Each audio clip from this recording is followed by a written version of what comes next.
তারা হয়তো এই হাদিস জানে না, আল্লাহ পাক ওদের কানের মধ্যে আমার এই হাদিসটা যেন পৌঁছে দেন, আমিন। নবী সাল্লাল্লাহু আলাইহি ওয়াসাল্লাম বলেছেন, আমি মেরাজের রাতে যখন গিয়েছি তখন এক শ্রেণীর মানুষকে দেখেছি, ওদেরকে শাস্তি দেয়া হচ্ছে। কি শাস্তি? জাহান্নামীদের রক্ত এবং পুঁজ ওদেরকে খেতে দেয়া হচ্ছে। জিবরাইল আলাইহিস সালামকে জিজ্ঞাসা করা হলো যে এরা কারা?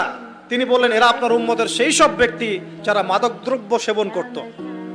আল্লাহ রাব্বুল আলামিন তার হাবিবের মাধ্যমে জানিয়েছেন, যখন কোনো মুসলিম মাদক সেবন করে বা কোনো ব্যক্তি মাদক সেবন করে তখন 40 দিন তার নামাজ কবুল হয় না। এরপর যদি সে তওবা করে তাহলে আল্লাহ পাক তার তওবা কবুল করবেন ইনশাআল্লাহ। যদি সে আবারও মাদক খায় তওবা করার পর, আবার 40 দিন তার নামাজ কবুল হবে না। যদি সে আবার তওবা করে আল্লাহ পাক আবার তাকে মাফ করে দিবেন।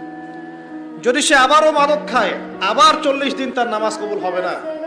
তারপর যদি আবার তওবা করে আবার আল্লাহ তাকে মাফ করে দিবেন। এরপরেও যদি সে আবার মাদকদ্রব্য সেবন করে, নবী সাল্লাল্লাহু আলাইহি ওয়াসাল্লাম বলছেন তাকে আল্লাহ রাব্বুল আলামিন পরকালে মৃত্যুর পরে তিনাতুল খাবাল পান করাবেন। তিনাতুল খাবাল। জিজ্ঞাসা করা হল, ইয়া রাসূলুল্লাহ, তিনাতুল খাবাল কি জিনিস? নবী সাল্লাল্লাহু আলাইহি ওয়াসাল্লাম উত্তর দিচ্ছেন, এটা হচ্ছে জাহান্নামীদের রক্ত, মাংস, এগুলো পুড়ে পচে যে রসটা বের হবে, এটা হচ্ছে তিনাতুল খাবাল।